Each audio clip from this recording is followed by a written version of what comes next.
I still haven't even played those games. What, Sean? Your background is that Starkiller? Yeah, you know it is Starkiller. So you're on that train, huh? You didn't even go for it. Hey, that's the only thing interesting left in this show. Oh.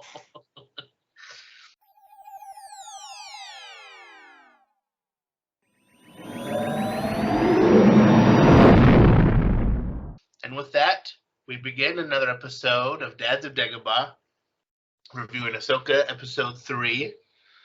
I don't know the title. What was the title? There was a good title. Wet Blanket. Yeah. Here's my word of the week, my phrase of the week. Suspension of belief. A la our friend Carrie Fisher here, flying through space. I don't want to hear anyone in the comments coming at me about Last Jedi anymore, because now we've seen it twice now. So there you go. It's a toss-up for me on the word of the week between dull and lackluster. Well, Sean, let's talk about it. I will say a lot of people are liking this show. Yes. And I'm having a hard time understanding where it's coming from.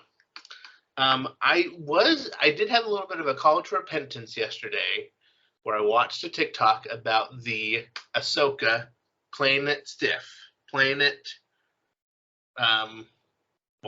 just crossing her arms and not saying much. Saying, like, we can't compare Ahsoka now to Clone Wars Ahsoka because that was teenage Ahsoka, and this is Ahsoka who's been through trauma and been exiled and 40 years of life between her now and what it was in the Clone Wars. Qui-Gon Jinn was the same way. Qui-Gon played it kind of stiff, don't you think? I mean, where? Not as stiff, but he wasn't like. You mean in Phantom Menace? Yes.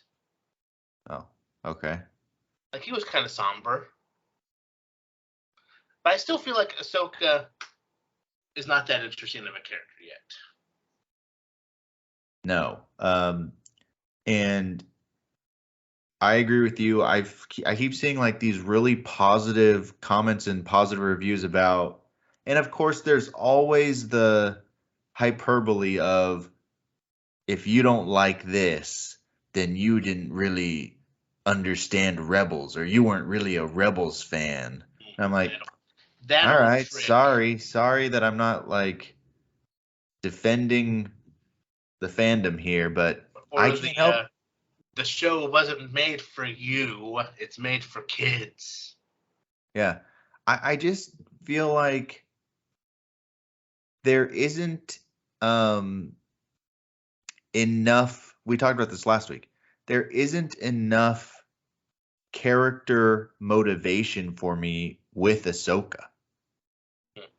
Like, what is driving her to do anything? I don't know. I don't know. And so I said dull is my word of the week because when we were watching, first of all, my wife did not watch the first 2 episodes last week with me, but she watched this one with me, and we weren't 6 minutes into this show, and her exact quote was, "Why is Ahsoka so dull?" She's like, I was like, "Oh, you think so?" She's like, "Yeah." She's like super like low energy, not interesting. She's acting weird. Is that during the fight scene, the training scene with Sabine? I think it was during the training scene. Yeah. Or it's just like, I feel like has more character development than Ahsoka. And it's, unfortunately at this point, I think I'm just nitpicking because now I'm looking for anything from Ahsoka. Yeah. But it's almost like Rosario Dawson got some sort of director's note about, like, Ahsoka needs to be pensive and kind of, and so maybe do one of these, like, Except when she does it in every single scene after every single line of dialogue that's delivered to her, then it becomes strange. Mm. It's like if Sabine talks to her, she kind of tilts her head and gives the side eye. If Huang talks to her, it's like it doesn't matter what the situation is. She's so muted and stoic that it's just kind of strange. Yeah, I totally with you.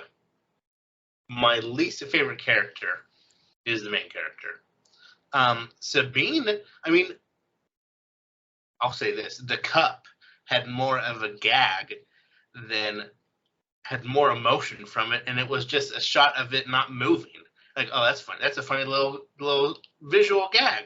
Like, I didn't get any of that from Ahsoka. Anyway, that's a bad example. Except after she couldn't move the cup and she drank from the one in front of her, I'm like, she didn't actually drink anything. Did you actually drink something? Because that was really weird acting too, that she was like, I'm like, there's nothing in your mouth. You couldn't have put some water in there so it was authentically her actually drinking some liquid and swallowing? Okay, now I think we are nitpicking here, Sean. But I digress. It starts off with a training montage. I don't understand what the point. I mean, okay, I do understand the point. The point is to show eventually Sabine is not force sensitive. This is not a force. She kind of can feel it sometimes.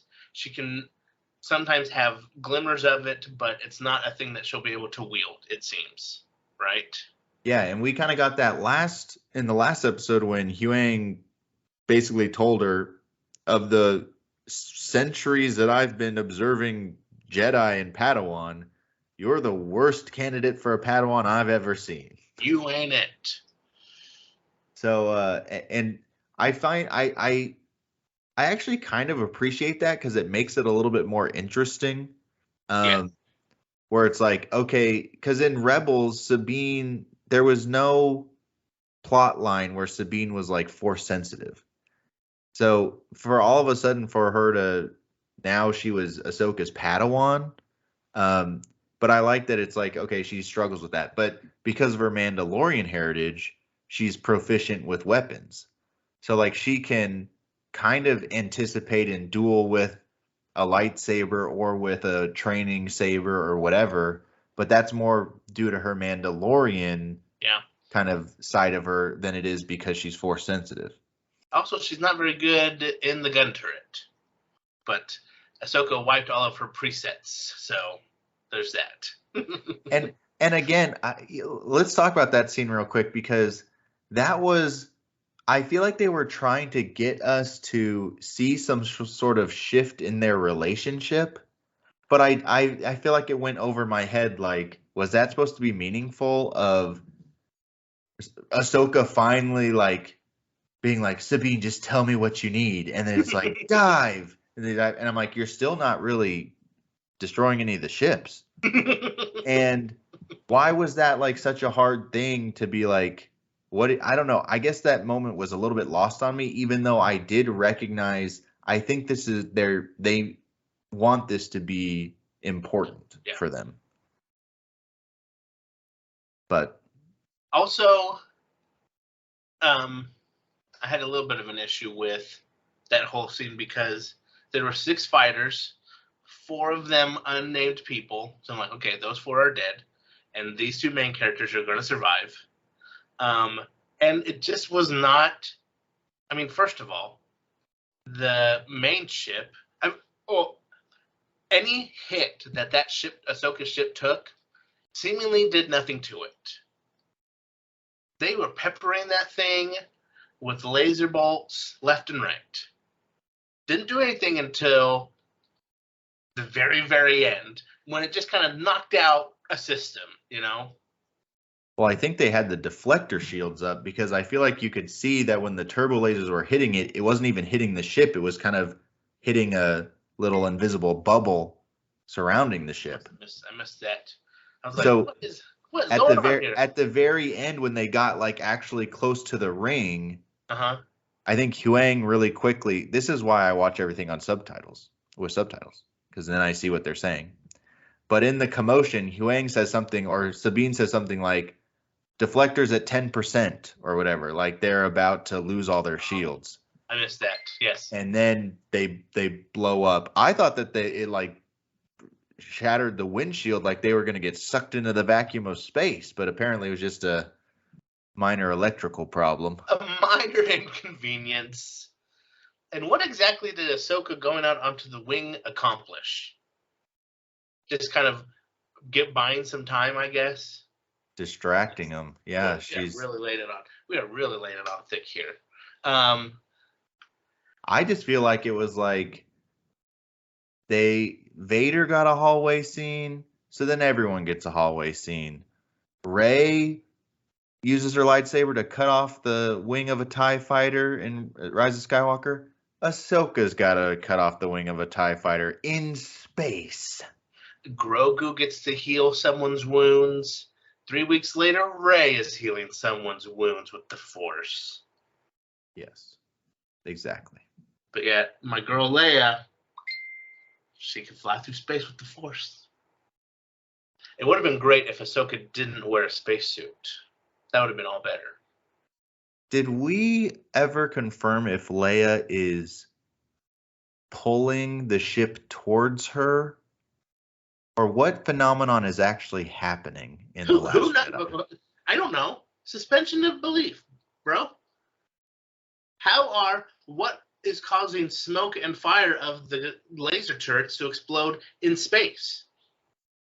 How is there smoke? When the ship was flying towards them, they're black, and there's smoke puff.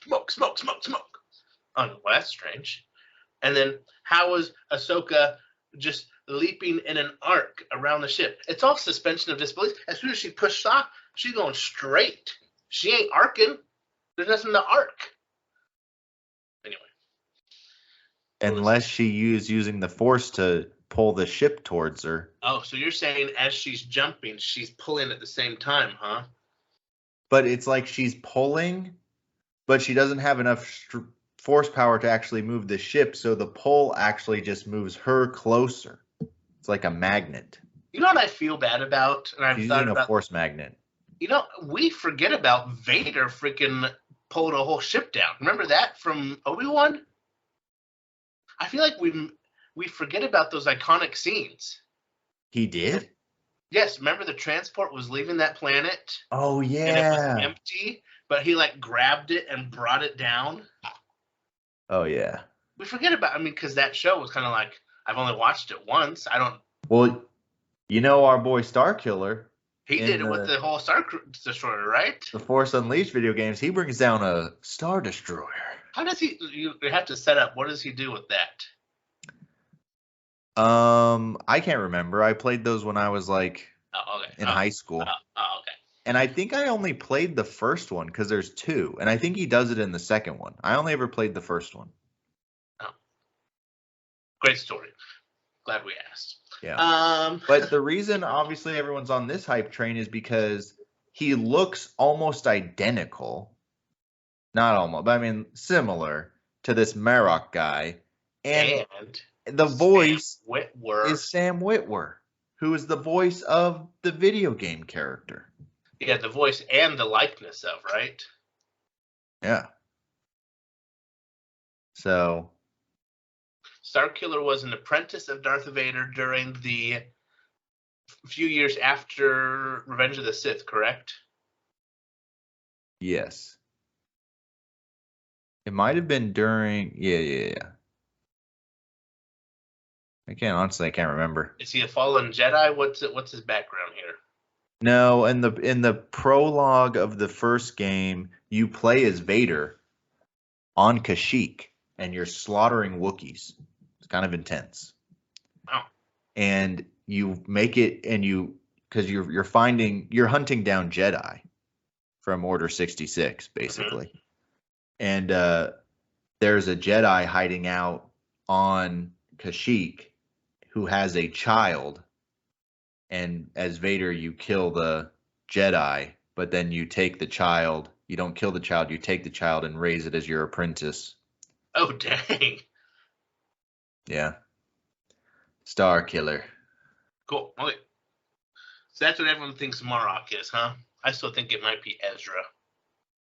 No, Cal Kestis, not Ezra. Oh, Cal Kestis. I think it'd be sweet if they did a little switcheroo on us.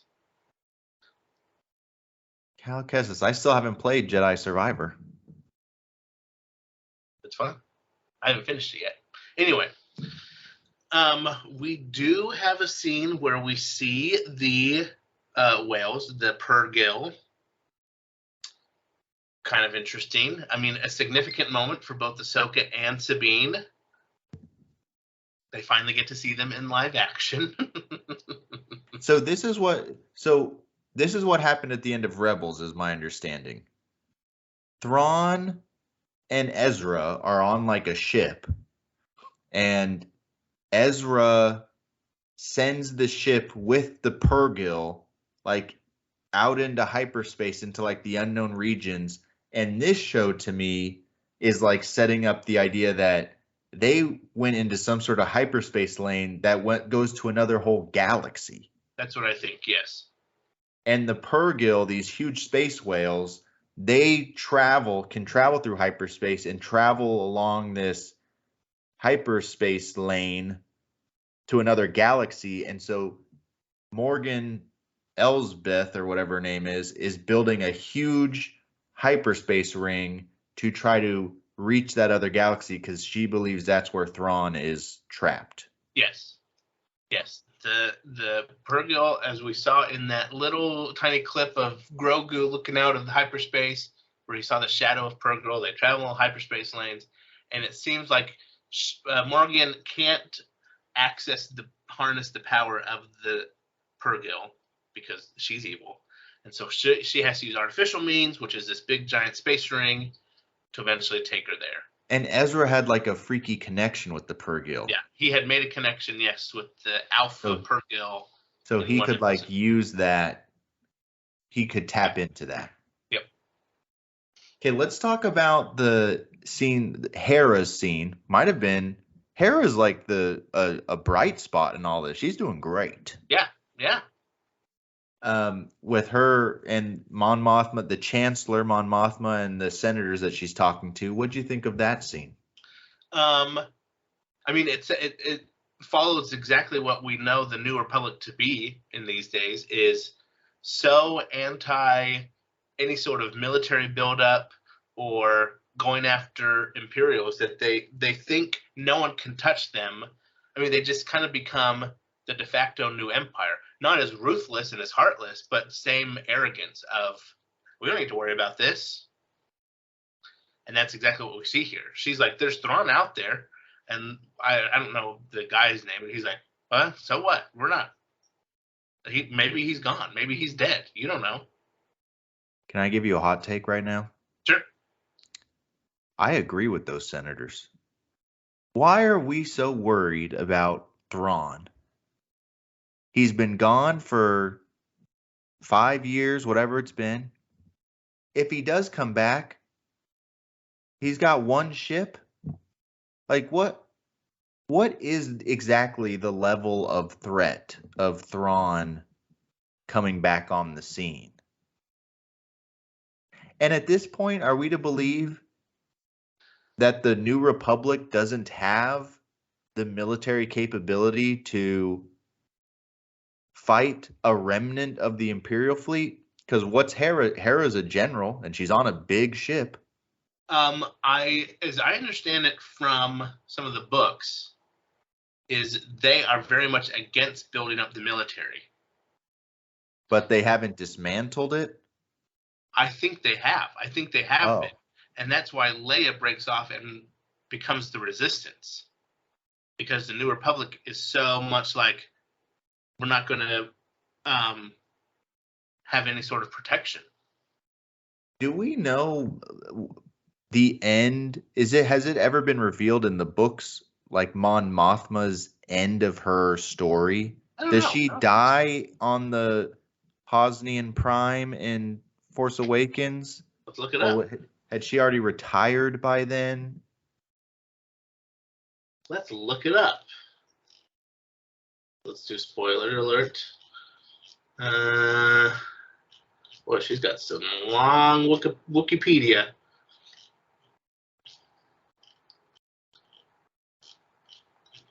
Goodness gracious. The Republic.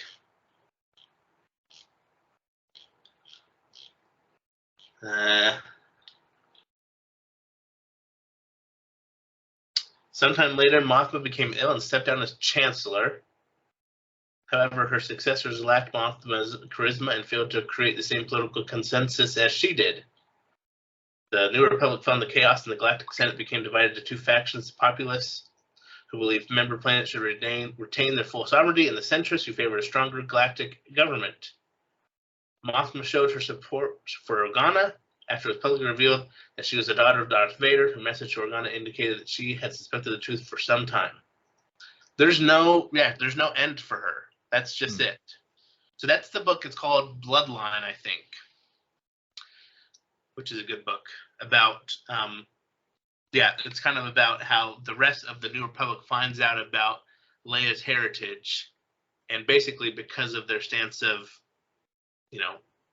non-military, they kind of force her out. Anyway.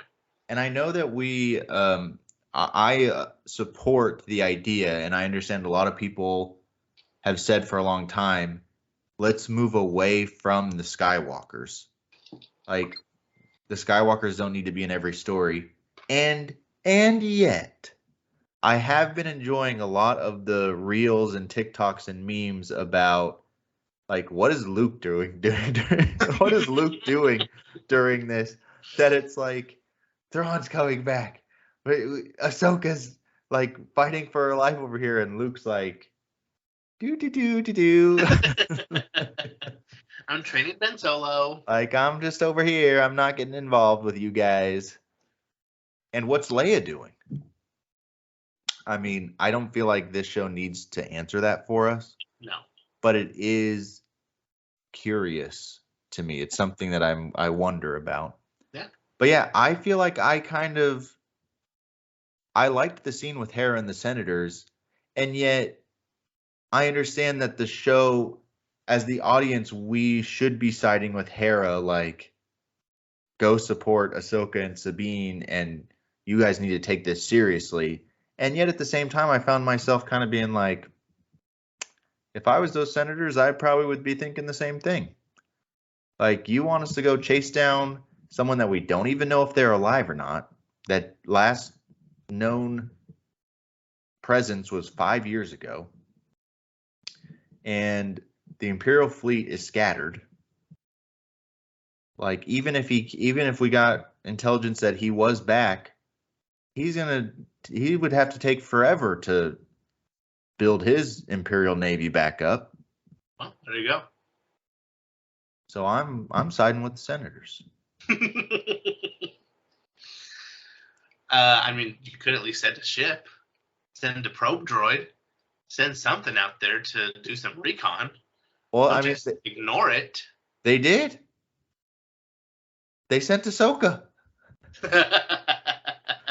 So I feel like they've done their due diligence. They're like, all right, if you want to, go for it. They have deployed the proper resources. They didn't send a patrol of X-Wings to shoot Ahsoka out of the air like, you're not allowed to go out there. They're like, all right, let us know what you find. We're going to keep building the government over here. Yeah. Is there anything else about this episode we should talk about? Jason Syndulla. Well, yeah, Jason Syndulla looked great. Cute little kid. Named after the Legends character Jason Solo, who was the son of Han and Leia. He's got like a little miniature pauldron of Kanan's armor. That's cool. I didn't even notice that. Yeah. It's like the same little shoulder armor that Kanan has in Rebels. And what did he say to his mom? Something like, I want to learn the Force, or want to learn how to use the Force or something? Yeah, something about I would want to be a Jedi, or I'd be a great Jedi, or yeah, whatever. Is he going to go with Luke? He should, and then he'll become a Knight of Ren.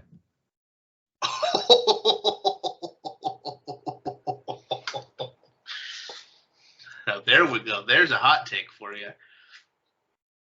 Nice. Okay. Yeah, but other than that, I mean, how did the episode end?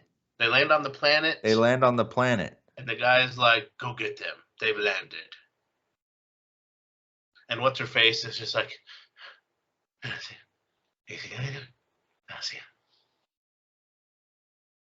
yeah, I feel like I'm still interested. The things that are still interest me about this show. I'm still interested to see maybe Ahsoka in a showdown with the Salt and Pepper man. Mm-hmm. Don't know his name. Bayan. Bylan Skull. Bylan? Mm-hmm. Balin? Balin. Yeah. Yeah, Balin. So I'm interested to see that because he seems to be like, he's not like fully dark side where the last episode or whatever, he was like, it'd be a shame to kill Ahsoka because there's so few Jedi left. So I feel like he's not like anti-Jedi. He's not like a Palpatine or a Dooku or he's like, I don't have anything against a Jedi. Just don't get in our way. Right. So it'll be interesting to see that dynamic continue to play out. And obviously from the teaser trailers, we know that he talks to Ahsoka about Anakin. Yeah. So I mean, I'm curious still to see their interaction. But I mean, we're now 3 episodes into, how many are we getting? 8. 8? What episode does Thrawn show up? 5, 6, maybe. Yeah. I think that how many times have we talked about that with the different Star Wars shows? See, they're all about this reveal. And I'm like, we know he's in it. Yeah. So let us see him throughout. It feels like this is such a now that we're talking about this, Ahsoka is following the same formula as all the other Star Wars shows, except for Andor, which is this slow burn for the first almost 2/3 of a season. They'll do a slow burn. And then they'll do big reveal. And then the last few episodes feels like it's packed in too tight and too quickly, and they can't, we don't get enough of it of the actual events unfolding. Remember Book of Boba Fett where we thought the bad guys were the Hutts? Like, oh, never mind. That's not the Hutts. Then we thought it was Black Chrysanthemum. Black Chrysanthemum. That's not him either. Oh, okay. It's gonna be no. Oh, it was that guy the whole time? That was weird. Is it Cad Bane? Nope. He's kind of, he came in, he's dead. What was it? I mean, Obi-Wan was kind of the same way too, right? It was like, oh, it's the Inquisitors. No, it's Vader, you know? But at least with Obi-Wan, they gave us that first showdown, which I loved. I thought that was great that we at least got something. Because if they would have saved everything in Obi-Wan to the very last episode, it wouldn't have been the same. But the fact that Vader kind of beat Obi-Wan in episode 3, you kind of knew, oh, the stakes, you know? Obi-Wan has really cut himself off. He's super rusty. Yeah. Yeah, so at this point with Ahsoka, I'm like, we know that we forget about Mandalorian. I mean, what's his name? Not Moff Gideon. Yeah, it is Moff Gideon. The guy is the coolest villain out there, it seems like, and we see him in 1 episode. Yeah. That was a travesty. And then he dies. And then you have all these cool clones, and you're like, oh, this is going to be great, and now they're dead. That so makes me so mad. Anyway, sorry. Yeah, so I feel like this is kind of following that formula. And it, I guess if I wasn't a Rebels fan, because the Rebels nostalgia to me is just this idea of the most that the Rebels fandom can hope for in this is we're going to save Ezra. We're going to get Ezra back. But I'm like, but that can't be the driving like event of this show, can it? Is that like the happy ending? Is like Another fetch quest, you and know? we now found Ezra. Like, okay. I don't know. Unless the hyperspace lane going to the other galaxy introduces a whole new like threat and villain of like invasion from another galaxy, but this is before the sequel trilogy. So it's like And then if so we that gotta wrap happens, that up before we get to the sequels. you have to wrap that up before you would get to Force Awakens. Anyway. So I think they should just cancel all of Star Wars. No, I think what's disappointing about this show specifically for me is it's the first one that I really wanted to be like really positive about. Like should be great. Like I was feeling kind of hyped up about this one, and it's like this is the first one that I demonstrably, like without question, I'm like I don't like this very much. It's interesting also what your wife said and stuff like without. I doubt she listens to this podcast and already had any preconceived notions, but right off the bat, she's like, "Huh?" Yeah, I didn't talk to her at all last week. I didn't tell her what we said last week on the podcast, and that was her we weren't 10 minutes into it, halfway through that little training scene, and she started to question, why is Ahsoka so dull, low energy, acting weird? Like, why is she acting really weird like that? Like, just, yeah, anyway. Yeah, so, with Book of Boba Fett, I feel like I kind of felt like I didn't have a lot of expectation for that anyway. I wasn't like the guy that was super hyped up about a Boba Fett show. So when it was kind of mediocre, I didn't care that much. I'm like, all right, it's not that awesome. This one is the first one where I'm like, I wanted to be positive. I wanted to like it, and I've had to grapple with like I just don't like it. Andor took us by surprise, didn't it? Totally. Yeah. And yeah, I think Obi-Wan, even though Andor was clearly like a tier above all of them, but I thought Obi-Wan, I feel like was at this point in Obi-Wan 3 episodes in, I felt much better about that than I do about this show, Ahsoka. Mm-hmm. Even though Obi-Wan kind of had rough its ups start, and downs. Had a rough start, then righted itself. Yeah. We should do, once Ahsoka's over, we should do a recap of all the shows and rank them. Except Mandalorian, I want to break out each season as its own thing. Yeah. I know it's at the bottom of my list. It is going to need a back-to-bath to get it out of there. We're going to have to put it in the Bactus tank. Anyway, that's all we have for this week. Next week, it looks like there's going to be a showdown between Baylan and Ahsoka, so that should be interesting. Are we going to actually travel to this new place next week? Hey, let me ask you one last thing about this. We have 5 episodes left. What could they do in this show to make you feel like this has totally redeemed itself? That was awesome.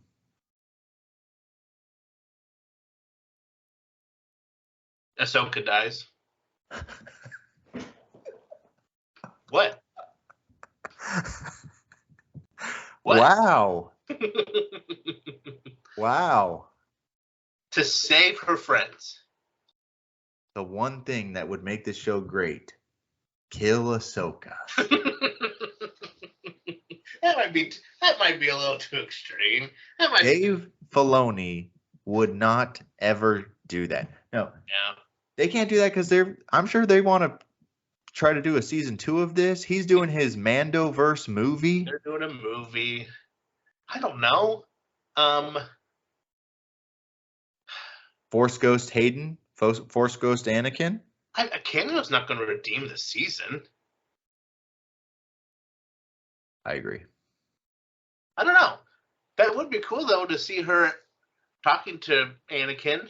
That'd be interesting. I feel like Force Ghost Anakin. Ahsoka fights Thrawn, whatever. Is Thrawn going to die? Like, is he going to show up in that would follow the formula? Show up in episode 6 and die the next episode. Die. Yeah. And then we get to Ahsoka needs some guidance. So she goes back to Luke. Talks to Luke, figuring stuff out with Luke. Then Force Ghost Anakin comes then and interacts with Ahsoka and Luke. We get a Hayden Mark Hamill interaction. They AI de-ageify Mark Hamill. Huh. And then Padme Force Ghost shows up. Well, I will say this. I think Shmi Force Ghost. Qui-Gon, we already know we already know he can. So Qui-Gon Force Ghost shows up. Alec Guinness, Obi-Wan Force Ghost shows up. Watto Force Ghost shows up. Ben Quadranero's Force Ghost show up. Sebulba. What? I mean, I think a Team Luke Toe Pagalis. was Dexter from Dex's Diner. Dex's Diner. We do need Luke in this show, I feel like. That question, he doesn't need to be the main character, but he needs to answer some questions, you know. It is just weird if The stakes are getting too big for him to be out of the picture. I totally agree. Yeah. I don't think he will be, though. I don't know. Maybe he will. Over under 40% he's in the show. I'm taking that.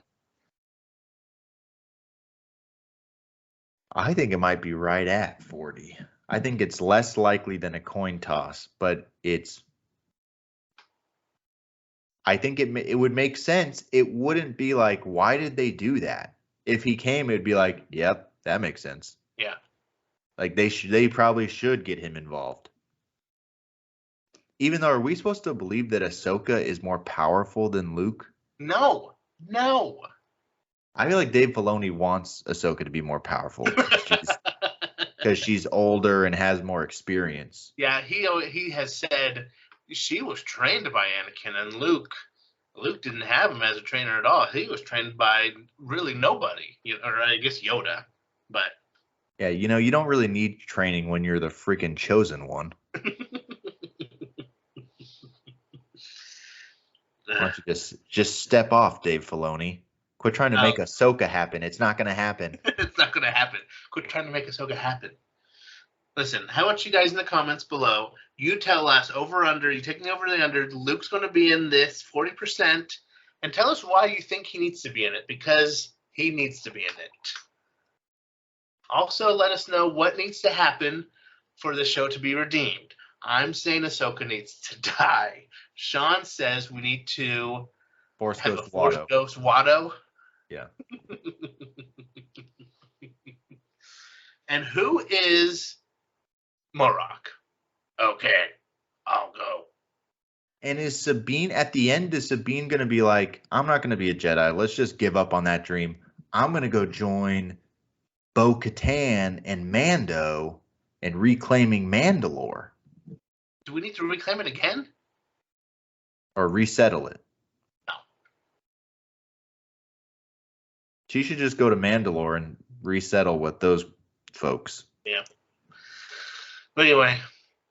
Okay, well, as you guys can tell, we are super hyped for the rest of this season. We cannot wait until next Tuesday. We're going to be watching it recording day of to get you the hottest take. Oh, we are? Oh, dear. Actually, no, we will not. Probably not. But I'm going to keep watching. There's still enough for me to at least there's still enough. Put my eyeballs on it. Yeah. And that's all Bob Iger wants. Anyway, this has been Dads of Dagobah. This is the way. We have spoken. We'll see you next time. Here, oh, you already said Dad's Dagobah. We'll see you next time, everybody. On the Dads of Dagobah. Bye.